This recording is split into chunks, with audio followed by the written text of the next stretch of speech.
जय Hind. Non cooperation movement और खिलाफत आंदोलन के बारे में बातचीत हमने इससे पिछले सेशंस में ख़त्म कर दी थी और हमने देखा था कि मार्च 1922 में गांधी जी को अरेस्ट कर लिया गया और गांधी जी को 6 साल की सज़ा सुना दी गई। गांधी जी के अरेस्ट के बाद में बहुत सारे डेवलपमेंट्स हुए। उन डेवलपमेंट्स के बारे में आज से अपने को पढ़ना है, बातचीत करनी है। आज के सेशन में हम पढ़ेंगे स्वराजिस्ट एंड नो चेंजेस के बारे में। विद इन दी कांग्रेस एक पार्टी बनेगी स्वराजिस्ट पार्टी। इस स्वराजिस्ट पार्टी का जेनेसिस क्या है, ओरिजिन क्या है, उसके बारे में अपन पढ़ेंगे। With in the Congress 2 groups emerge होंगे, एक को बुलाया जाएगा प्रो चेंजर्स और दूसरे को बुलाया जाएगा नो चेंजर्स। इन दोनों ग्रुप्स के बीच में फंडामेंटल डिफरेंसेस क्या थे उनके बारे में अपन बात करेंगे। स्वराजिस्ट पार्टी आने वाले इलेक्शंस को लड़ेगी, इनके इलेक्शन मैनिफेस्टो में क्या लिखा गया उसके बारे में अपन बात करेंगे। और फाइनली हम देखेंगे कि स्वराजिस्ट पार्टी के लिए गांधी जी का एटीट्यूड कैसा था। इन सभी टॉपिक्स के बारे में आज अपने को पढ़ना है, बातचीत करनी है। देखो शुरू करते हैं। सबसे पहली चीज़ तो ये कि गांधी जी को अरेस्ट कर लिया गया मार्च 1922 में और इनको 6 साल की सज़ा सुना दी गई। गांधी जी जो कि प्रोमिनेंट लीडर थे, गांधी जी जो कि इस पूरी लड़ाई को लीड कर रहे थे, जब उनको अरेस्ट कर लिया गया तो एक डिसइंटीग्रेशन देखने को मिला, एक डिसऑर्गेनाइजेशन देखने को मिला, एक डीमोरलाइजेशन देखने को मिला। और ये नेचुरल है। वो लीडर जो कि पूरी लड़ाई को लीड कर रहा है, जो कि सबको डायरेक्शंस दे रहा है, अब उसी को अरेस्ट कर लिया गया है। एक तरीके से पूरी लड़ाई लीडरलेस हो गई। और जब गांधी जी को अरेस्ट कर लिया गया तो सवाल उठा कि इस ट्रांजिशन फेज में, इस पैसिव फेज में आगे क्या किया जाए, आगे कैसे चलाया जाए इस लड़ाई को। और इसी दौरान with in the Congress 2 groups emerge हुए। एक सेक्शन को बुलाया जाता है प्रो चेंजर्स और दूसरे सेक्शन को बुलाया जाता है नो चेंजर्स। अगर बहुत सिंपल लैंग्वेज में बोला जाए तो प्रो चेंजर्स वो लोग थे जिनका गांधी जी में फेथ थोड़ा कमज़ोर हो रहा था, जो कि ये कह रहे थे कि अब हमें गांधी जी के रास्ते के अलावा भी किसी और रास्ते के थ्रू लड़ाई को लड़ना चाहिए, जो कि चेंज चाह रहे थे, जो कि बदलाव चाह रहे थे। उस ग्रुप को बुलाया गया प्रो चेंजर्स। और दूसरा ग्रुप था नो चेंजर्स का, ऐसे कांग्रेस के लीडर्स जो कि अभी भी गांधी जी के साथ में फर्मली खड़े हुए थे, जिनका ये मानना था कि गांधी जिस तरीके से लड़ाई को चला रहे हैं उसी तरीके से लड़ाई को चलना चाहिए, उसमें कोई चेंज, उसमें कोई बदलाव करने की ज़रूरत नहीं है। और इन दोनों ग्रुप्स के बीच में एक जो फंडामेंटल, एक जो मेन डिफरेंस था वो था बॉयकॉट ऑफ लेजिस्लेटिव काउंसिल्स के ऊपर। ये जितने भी प्रो चेंजर्स थे वो ये कह रहे थे कि हमने ये जो लेजिस्लेटिव काउंसिल्स का बॉयकॉट किया हुआ है इसको ख़त्म करने की ज़रूरत है। ये प्रो चेंजर्स कह रहे थे कि अब हमें लेजिस्लेटिव काउंसिल्स में एंटर करने की ज़रूरत है, इलेक्शंस में पार्टिसिपेट करने की ज़रूरत है। इन लेजिस्लेटिव काउंसिल्स को हम पॉलिटिकल स्ट्रगल का एरिना बनाएंगे, हम पॉलिटिकल स्ट्रगल का अखाड़ा बनाएंगे। इन लेजिस्लेटिव काउंसिल्स में जाके हम अपनी डिमांड्स को रखेंगे, हम सेल्फ गवर्नमेंट की बात करेंगे और अगर सरकार हमारी बात नहीं सुनेगी तो हम इन लेजिस्लेटिव काउंसिल्स के कामकाज को ऑब्स्ट्रक्ट करेंगे, सरकार के लिए एडमिनिस्ट्रेशन को इम्पॉसिबल कर देंगे। अगर आपको याद हो तो जब एनसीएम को अप्रूव किया गया था तब भी, उस दौरान भी CR दास एक ऐसे लीडर थे जो कि इस प्रपोजल के साथ में नहीं थे कि लेजिस्लेटिव काउंसिल्स को बॉयकॉट किया जाना चाहिए।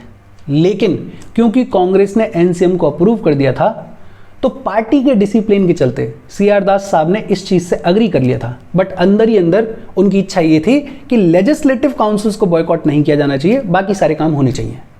अब जब गांधी जी को अरेस्ट कर लिया गया, अब जब मूवमेंट खत्म हो गया, अब जब डिजायर्ड रिजल्ट्स नहीं मिले हैं तो ये कॉन्फ्लिक्ट थोड़ा ओपन में आ गया और प्रो चेंजर्स ने ये कहना शुरू किया कि अब हमें लेजिस्लेटिव काउंसिल्स में पार्टिसिपेट करना चाहिए। ये जो गांधी जी का मेथड है इसमें कुछ चेंजेस करने की ज़रूरत है, कुछ बदलाव करने की ज़रूरत है। दूसरा ग्रुप नो चेंजर्स का, जो कि अभी भी ये कह रहे थे कि गांधी जी जिस तरीके से लड़ाई को चला रहे हैं उसी तरीके से हमें लड़ाई को चलाना चाहिए। बेसिकली ये लोग कह रहे थे कि हमें लेजिस्लेटिव काउंसिल्स में एंटर नहीं करना चाहिए, हमें अभी भी लेजिस्लेटिव काउंसिल्स को बॉयकॉट करना चाहिए। इनफैक्ट हमें कंस्ट्रक्टिव वर्क पे फोकस करना चाहिए। अपने को पता है कि जब नॉन कोऑपरेशन मूवमेंट ख़त्म किया गया तो उसके लिए कांग्रेस वर्किंग कमेटी मिली थी बारदौली में और इस बारदौली के रेजोल्यूशन में बात की गई थी कंस्ट्रक्टिव वर्क के बारे में, अपन ने पढ़ा है। तो ये नो चेंजर्स कह रहे थे कि हमें कंस्ट्रक्टिव वर्क पे फोकस करना चाहिए और काउंसिल्स में अभी भी एंट्री नहीं करनी चाहिए। दोनों ग्रुप्स के बीच में फंडामेंटल डिफरेंस आपको समझ में आया होगा। अच्छा, प्रो चेंजर्स को लीड कौन कर रहा था, और ये इंपॉर्टेंट है। प्रो चेंजर्स को लीड कर रहे थे CR दास, मोतीलाल नेहरू, अजमल खान, विट्ठल भाई पटेल। प्रो चेंजर्स को कौन लीड कर रहा है? CR दास, मोतीलाल नेहरू, विट्ठल भाई पटेल, अजमल खान। और नो चेंजर्स को लीड कौन कर रहा है? राजेंद्र प्रसाद, C राजगोपालाचारी, वल्लभ भाई पटेल। इधर विट्ठल भाई पटेल हैं, इधर वल्लभ भाई पटेल हैं, और MA अंसारी। प्रो चेंजर्स को कौन लीड कर रहा है? CR दास, मोतीलाल नेहरू, विट्ठल भाई पटेल, अजमल खान। और नो चेंजर्स को लीड कौन कर रहा है? राजेंद्र प्रसाद, C राजगोपालाचारी, वल्लभ भाई पटेल और MA अंसारी। इन दोनों ग्रुप्स के बीच में फंडामेंटल डिफरेंसेस हैं। और इस बैकड्रॉप में, इस कॉन्फ्लिक्ट में कांग्रेस का सेशन होता है गया में। गया सेशन कब हुआ? 1922 में। और इसके प्रेसिडेंट थे CR दास। CR दास जो कि प्रो चेंजर्स थे। अच्छा, ये जो प्रो चेंजर्स हैं, इन्हीं को आगे जाके बुलाया जाएगा स्वराजिस्ट। क्या बुलाया जाएगा? स्वराजिस्ट। तो गया सेशन में CR दास प्रेसिडेंट हैं, जो कि स्वराजिस्ट हैं, जो कि प्रो चेंजर हैं, और ये सेशन हुआ है 1922 में। और CR दास साहब एक प्रपोजल लेके आते हैं। CR दास साहब ये बोलते हैं कि हमें लेजिस्लेटिव काउंसिल्स में पार्टिसिपेट करना चाहिए। लेकिन कांग्रेस ने इस प्रपोजल को डिफीट कर दिया, इस प्रपोजल को पास नहीं किया। अब सोचो, जो आदमी प्रेसिडेंट है वो अपना एक प्रपोजल लेके आ रहा है और उसकी प्रेसिडेंटशिप में उसका खुद का प्रपोजल डिफीट हो गया है।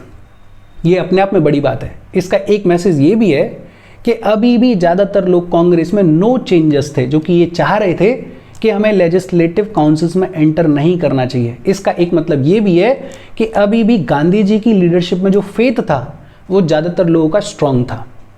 CR दास खुद प्रेसिडेंट हैं, उनका प्रपोजल डिफीट हो गया है। और जैसे ये प्रपोजल डिफीट हुआ, CR दास साहब ने अपनी प्रेसिडेंटशिप से रिज़ाइन कर दिया। मोतीलाल नेहरू साहब ने अपनी जो सेक्रेटरीशिप थी कांग्रेस की, उससे रिज़ाइन कर दिया। और इन्होंने अनाउंस किया कि हम फॉर्म करेंगे कांग्रेस खिलाफत स्वराज्य पार्टी। कौन सी पार्टी फॉर्म करेंगे? कांग्रेस खिलाफत स्वराज्य पार्टी, जिसको पॉपुलरली बुलाया जाएगा स्वराजिस्ट पार्टी। ये जो स्वराजिस्ट पार्टी है, ये फॉर्म होगी 1 जनवरी 1923 को फॉर्म हो जाएगी। 1 जनवरी 1923 को फॉर्म हो जाएगी। इसके पहले प्रेसिडेंट बनेंगे CR दास और इसके वन ऑफ द सेक्रेटरीज बनेंगे मोतीलाल नेहरू। देखो, बहुत सिंपल। गांधी जी को अरेस्ट किया गया मार्च 1922 को और 6 साल के लिए जेल में डाल दिया गया। जैसे ही गांधी जी को अरेस्ट किया गया, एक डिसइंटीग्रेशन देखने को मिला, एक डिसऑर्गेनाइजेशन देखने को मिला, एक डीमोरलाइजेशन देखने को मिला। और सवाल उठा कि इस ट्रांजिशन फेज में, इस पैसिव फेज में लड़ाई को किस तरीके से आगे बढ़ाया जाए।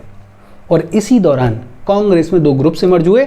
एक ग्रुप को बुलाया जाता है प्रो चेंजर्स, वो लोग जो कि गांधी जी की स्ट्रेटेजी में कुछ चेंजेस करना चाह रहे थे, कुछ बदलाव करना चाह रहे थे। प्राइमरीली ये लोग लेजिस्लेटिव काउंसिल्स में पार्टिसिपेट करना चाह रहे थे। और दूसरा ग्रुप था नो चेंजर्स का, जो कि अभी भी गांधी जी की स्ट्रेटेजी के साथ में खड़े हुए थे।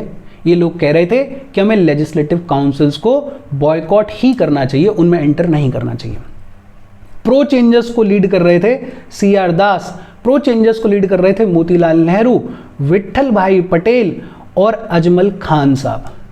नो चेंजर्स को लीड कर रहे थे राजेंद्र प्रसाद, C राजगोपालाचारी, वल्लभ भाई पटेल और MA अंसारी। ये नो चेंजर्स को लीड कर रहे थे। इस बैकड्रॉप में कांग्रेस का गया सेशन हुआ 1922 में, जिसके प्रेसिडेंट थे CR दास। और इस सेशन में काउंसिल एंट्री के प्रपोजल को डिफीट कर दिया गया और इसके चलते CR दास साहब और मोतीलाल नेहरू कांग्रेस की प्रेसिडेंटशिप और सेक्रेटरीशिप से रिजाइन कर देंगे और अनाउंस करेंगे कि हम कांग्रेस खिलाफत स्वराज्य पार्टी को फॉर्म करेंगे, जिसको पॉपुलरली बुलाया जाएगा स्वराजिस्ट पार्टी। ये पार्टी फॉर्म होगी 1 जनवरी 1923 को। इसके पहले प्रेसिडेंट बनेंगे CR दास और इसके वन ऑफ द सेक्रेटरीज बनेंगे मोतीलाल नेहरू। अच्छा, आगे बढ़ने से पहले वीडियो पे लाइक के बटन को दबा दो। लाइक दबाना ज़रूरी है बिकॉज यूट्यूब ऐसे ही काम करता है। तो लाइक का बटन दबा दो, शेयर कर दो अपने सोशल मीडिया हैंडल्स पे, व्हाट्सएप वगैरह पे अपने फ्रेंड्स को। जो भी लोग इससे रिलेटेड पढ़ाई कर रहे हैं, जिनके लिए यूज़फुल हो सकता है, उनको शेयर कर दो और चैनल को सब्सक्राइब कर लो। ज़रूरी है, अपन शायद 1000 सब्सक्राइबर्स के आसपास हैं, तो सब्सक्राइब कर लो। अच्छा, फिर आगे बात आती है कि ये जो डिवीज़न हुआ स्वराजिस्ट और नो चेंजर्स, ये डिवीज़न के फेवर में आर्ग्यूमेंट्स क्या दिए जा रहे थे। स्वराजिस्ट का आर्ग्यूमेंट क्या था कि देखो, हम काउंसिल में एंट्री करेंगे इसकी वजह से जो हमारा नॉन कोऑपरेशन का बाकी कामकाज चल रहा है उस पर कोई फर्क नहीं पड़ेगा। इनफैक्ट स्वराजिस्ट ये कह रहे थे कि अभी पॉलिटिकल वैक्यूम है, अभी ट्रांजिशन फेज है, अभी गांधी जी को अरेस्ट कर लिया गया है, तो ये जो काउंसिल का कामकाज है ये हमारे मासेस को एनकरेज करेगा। जब हमारे मासेस देखेंगे कि हमारे लीडर्स हमारी आवाज़ को उठा रहे हैं, काउंसिल में सरकार के अगेंस्ट में लड़ाई को लड़ रहे हैं, तो इसकी वजह से हमारे जो मासेस हैं उनमें ज़्यादा थोड़ा एनकरेजमेंट आएगा, उनको थोड़ा लगेगा कि हाँ कुछ तो काम हो रहा है।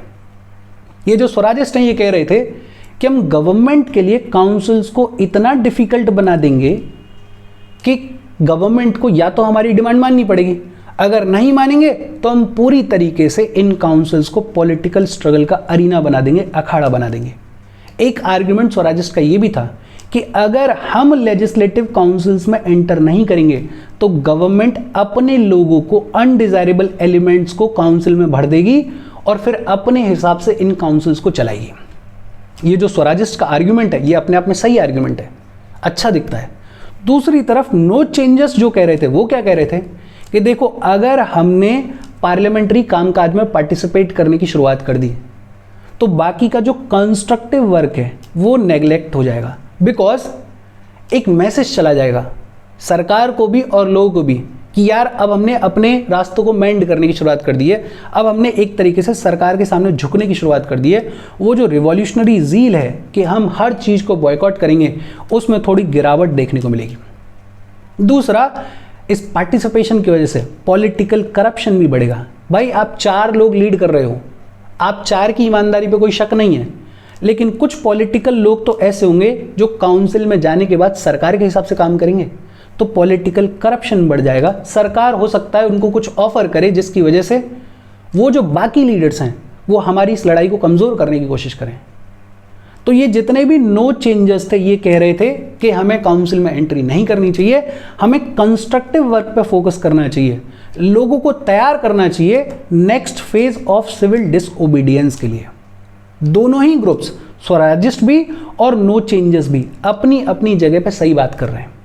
दोनों का ही आइडिया सही है, दोनों की सोच सही है। तो अपन ये नहीं कह सकते हैं कि ये कोई देश विरोधी हैं या फिर ये कोई देश विरोधी हैं। दोनों ही अपनी अपनी जगह पे सही चीज़ों को सोच रहे हैं और दोनों ही ग्रुप्स को ये समझ में आ रहा था कि कांग्रेस में जैसे सूरत स्प्लिट हुआ था 1907 में, वैसा स्प्लिट अब हम अफोर्ड नहीं कर सकते हैं, बिकॉज अब अगर वैसा स्प्लिट हो गया तो हमारी स्ट्रेंथ जो है वो कम हो जाएगी और सरकार जो है वो बेहद पावरफुल हो जाएगी। दोनों ही ग्रुप्स कॉन्स्टेंटली गांधी जी के टच में थे। गांधी जी जो कि अभी तक जेल में थे उनके टच में थे, उनसे बातचीत कर रहे थे। दोनों ही ग्रुप्स इस चीज़ पे एग्रीमेंट में थे कि हमारे लीडर अभी भी गांधी जी हैं, बट दोनों का अपना अलग अलग पॉइंट ऑफ व्यू था। बातचीत हुई और दोनों ग्रुप्स एक कॉम्प्रोमाइज़ पे पहुंचे। कॉम्प्रोमाइज़ क्या था कि स्वराजिस्ट को अलाउ कर दिया गया कि वो इलेक्शंस को लड़ेंगे। उनकी ये जो स्वराजिस्ट पार्टी है ये विद इन दी कांग्रेस रहेगी और इलेक्शंस को लड़ेगी। अब एक चीज़ ये याद रखना कि यहाँ पे कांग्रेस में स्प्लिट नहीं हुआ है, ये जो स्वराजिस्ट हैं ये कांग्रेस से अलग नहीं हुए हैं। विद इन दी कांग्रेस ये स्वराजिस्ट रहेंगे और एक ग्रुप के जैसे इलेक्शंस को लड़ेंगे। कॉम्प्रोमाइज़ हो गया कि स्वराजिस्ट को अलाउ कर दिया गया कि आप कांग्रेस में ही रहो, विद इन दी कांग्रेस आपके ग्रुप को हम बोल देंगे स्वराजिस्ट और आप विद इन दी कांग्रेस रहते हुए इलेक्शंस को लड़ो। और दूसरी तरफ स्वराजिस्ट ने बाकी का जो कांग्रेस का कंस्ट्रक्टिव प्रोग्राम था उसको एक्सेप्ट कर लिया, एक्सेप्ट एक चीज़। भाई सारा जो प्रॉब्लम था वो था लेजिस्लेटिव काउंसिल्स में एंट्री के ऊपर। तो लेजिस्लेटिव काउंसिल्स में एंट्री को एक्सेप्ट कर लिया गया है, स्वराजिस्ट को बोल दिया गया है कि आप इलेक्शंस को लड़ो और बाकी का जो कंस्ट्रक्टिव प्रोग्राम है उसमें ये जो स्वराजिस्ट हैं वो कांग्रेस के साथ मिलकर काम करेंगे। इलेक्शंस हुए for the newly constituted central legislative assembly and 2 provincial assemblies in November 1923। नवंबर 1923 में इलेक्शंस होंगे और इन इलेक्शंस में ये जो स्वराजिस्ट ग्रुप है, ये जो स्वराजिस्ट पार्टी है वो पार्टिसिपेट करेगी। इलेक्शन से पहले ये स्वराजिस्ट ग्रुप, ये स्वराजिस्ट पार्टी अपने मैनिफेस्टो को रिलीज़ करेगी। मैनिफेस्टो रिलीज़ किया जाएगा अक्टूबर 1923 में। और इस मैनिफेस्टो में क्या कहा गया, हालांकि ये उतना इंपॉर्टेंट नहीं है कि मैनिफेस्टो में क्या कहा गया, लेकिन क्योंकि स्पेक्ट्रम में दे रखा है तो अपन देख लेते हैं। एक तो मैनिफेस्टो में पूरी तरीके से ब्रिटिश गवर्नमेंट को टारगेट किया गया, उनकी जो भी कमियां थी उनको दिखाया गया। बेसिकली इस मैनिफेस्टो में कहा गया कि ये जो ब्रिटिश गवर्नमेंट है ये हमें गवर्न कर रही है, लेकिन इनका इंटरेस्ट सिर्फ इतना है कि अपने कंट्री के फायदे के लिए, ब्रिटेन के फायदे के लिए जो भी है उसको करो। इनका कोई मतलब नहीं है इंडिया से, इनका कोई मतलब नहीं है इंडियंस के वेलफेयर से। ये जितने भी रिफॉर्म्स कर रहे हैं उन रिफॉर्म्स का सिर्फ एक मोटिव है कि किसी भी तरीके से ब्रिटिशर्स का फायदा हो, ब्रिटिशर्स का इंटरेस्ट प्रमोट हो। इनफैक्ट ये रिफॉर्म्स में बात कर रहे हैं रिस्पॉन्सिबल गवर्नमेंट की, लेकिन सिर्फ बात कर रहे हैं ताकि इस बात के आड़ में ये इंडियंस को एक्सप्लॉइट कर सकें, उनसे ज़्यादा रिसोर्सेज को एक्सप्लॉइट कर सकें। मतलब पहली तो ये कह दिया गया सीधा सीधा कि ब्रिटिशर्स बुरी तरह से हमें एक्सप्लॉइट कर रहे हैं, इनका कोई मोटिव नहीं है रिफॉर्म्स करने का। और स्वराजिस्ट ने आगे अपने मैनिफेस्टो में ये कहा कि जैसे ही हम काउंसिल्स में एंटर करेंगे हम अपने लिए सेल्फ गवर्नमेंट को डिमांड करेंगे, और अगर सरकार हमारी डिमांड को नहीं मानेगी तो हम काउंसिल्स के कामकाज को इतना ऑब्स्ट्रक्ट करेंगे, इतना दिक्कतें करेंगे कि गवर्नेंस करना सरकार के लिए इम्पॉसिबल हो जाएगा। हर चीज़ में जब तक हमारी डिमांड नहीं मानी जाएगी हम डेडलॉक क्रिएट करेंगे, ना कोई बिल पास होने देंगे, ना कोई बातचीत होने देंगे। पहले हमारी डिमांड फुलफिल होगी, उसके बाद ही काउंसिल में कोई कामकाज होगा, अदरवाइज हम कामकाज को पॉसिबल होने ही नहीं देंगे। और आप हमें ज़्यादा से ज़्यादा सीट्स जिताओ, वोट दो, ताकि हम अपने इस डिमांड को फुलफिल करवा पाएँ। ये मैनिफेस्टो कह रहा है। अच्छा, गांधी जी का एटीट्यूड क्या था? Gandhi ji initially Swarajist party के इस प्रपोजल को कि हमें काउंसिल में एंट्री करनी चाहिए, इसको अपोज कर रहे थे। बट गांधी जी को रिलीज कर दिया जाएगा फरवरी 1924 को। 1922 में, मार्च 1922 में इनको अरेस्ट किया गया था और 6 साल की सजा सुनाई गई थी। लेकिन फिर फरवरी 1924 में इनको रिलीज कर दिया जाएगा ऑन हेल्थ ग्राउंड्स। इनकी सेहत खराब हो जाएगी और उस ग्राउंड्स पे इनको बहुत जल्दी रिलीज कर दिया जाएगा। कंपैरेटिवली 6 साल की सजा है तो 2 साल बाद ही रिलीज कर देंगे। फरवरी 1924 में इनको रिलीज कर दिया जाएगा। और जब गांधी जी बाहर आएंगे तो गांधी जी धीरे धीरे ये जितने भी स्वराजिस्ट लीडर्स हैं इनके साथ में बातचीत करेंगे, इनके साथ में चीज़ों को सुधारने की कोशिश करेंगे। और इस बैकड्रॉप में नवंबर 1923 में इलेक्शंस हो गए हैं। गांधी जी रिलीज हुए उससे पहले ही इलेक्शंस हो गए। स्वराजिस्ट इस इलेक्शन में पार्टिसिपेट करेंगे और उनको 141 इलेक्टेड सीट्स में से 42 जीतने को मिलेंगी। 42 सीट स्वराजिस्ट लीडर्स जो हैं वो जीत जाएंगे। Provincial assembly of the central province में इनको क्लियर कट मेजॉरिटी भी मिल जाएगी। मतलब स्वराजिस्ट जो हैं वो इलेक्शंस लड़ेंगे, ठीक ठाक जीतेंगे भी, और स्वराजिस्ट जो हैं वो बड़ा करेजियस काम करेंगे काउंसिल्स में। एग्जैक्टली जो वो कह रहे थे कि हम एडमिनिस्ट्रेशन को, गवर्नेंस को इम्पॉसिबल बना देंगे सरकार के लिए तब तक जब तक कि हमारी डिमांड को ना माना जाए, एग्जैक्टली वही वो लोग कर रहे थे। बट जब सरकार को ये समझ में आएगा कि यार हमारे लिए प्रॉब्लम क्रिएट की जा रही है, तो by the end of 1924 government जो है वो इन स्वराजिस्ट के ऊपर और उस टाइम पे जितनी भी रिवॉल्यूशनरी एक्टिविटीज़ हो रही थी उनके ऊपर क्रैकडाउन की शुरुआत करेगी। इन स्वराजिस्ट को सप्रेस करने की शुरुआत करेगी और इससे गांधी जी गुस्सा हो जाएंगे। गांधी जी बोलेंगे कि यार ठीक है, इलेक्शन लड़ा है, इलेक्शन लड़ के लेजिस्लेटिव काउंसिल में गए, अब लेजिस्लेटिव काउंसिल में वो जैसे भी फंक्शन कर रहे हैं उनकी इच्छा है, सरकार इनको दबा क्यों रही है? तो फिर गांधी जी एक्सप्रेस करेंगे अपनी सॉलिडेरिटी विद द स्वराजिस्ट।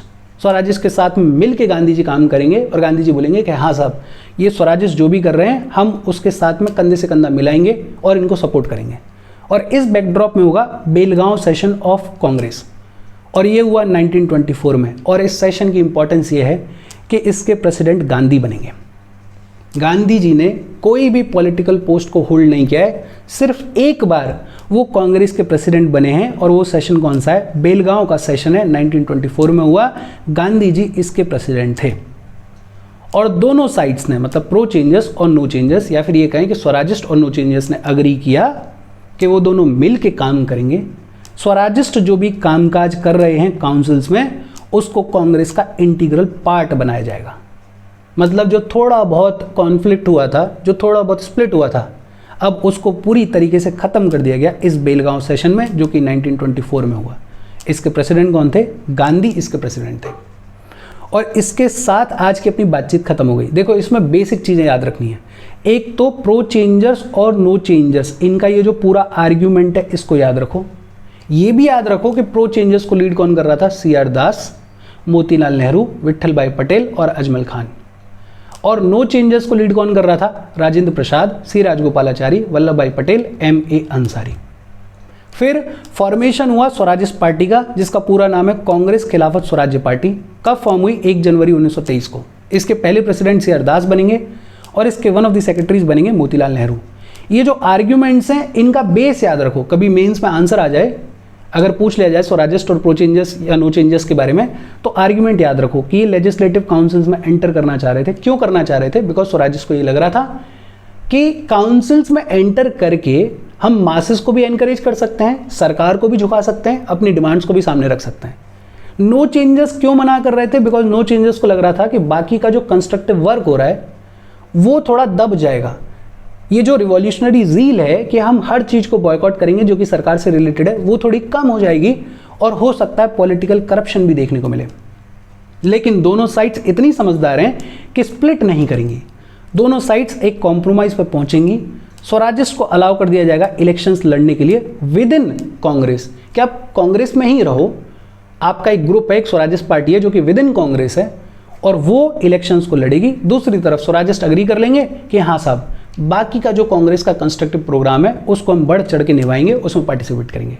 इस बैकड्रॉप में नवंबर 1923 में इलेक्शंस होंगे। इन इलेक्शंस में अच्छी खासी सीट्स मिलेंगी स्वराजिस्ट को। स्वराजिस्ट ने एग्जैक्टली जो कहा था अपने मैनिफेस्टो में, इस मैनिफेस्टो पर बहुत ज़्यादा ध्यान देने की ज़रूरत है नहीं, लेकिन एग्जैक्टली जो कहा था कि हम सरकार के लिए डिफिकल्ट कर देंगे गवर्नेंस को, एडमिनिस्ट्रेशन को, एग्जैक्टली वही किया स्वराजिस्ट ने। गांधी जी इनिशियली स्वराजिस्ट के फेवर में नहीं थे, लेकिन जब फरवरी 1924 में इनको रिलीज़ कर दिया गया और जब गांधी जी ने देखा कि सरकार स्वराजिस्ट को सप्रेस करने की कोशिश कर रही है, उनको दबाने की कोशिश कर रही है, तो फिर गांधी जी फाइनली डिसाइड करेंगे कि यार डिवाइडेड होकर काम नहीं चलेगा। और गांधी जी इस बैकड्रॉप में बेलगांव सेशन 1924 के प्रेसिडेंट बनेंगे कांग्रेस के, और उस सेशन में साफ साफ बोल दिया जाएगा कि जो भी स्वराजिस्ट का प्रोग्राम है उसको कांग्रेस का इंटीग्रल पार्ट बनाया जाए। कांग्रेस पूरी तरीके से उनके साथ में खड़ी रहेगी, उनके साथ में मिलकर लड़ाई को लड़ी जाएगा। और इसके साथ आज की अपनी बातचीत खत्म हो गई। आगे अपन पढ़ेंगे, और भी बातचीत बची हुई है उसको अपन देखेंगे, लेकिन यहाँ तक कोई डाउट हो तो कमेंट करके पूछ लेना। Thank you very much.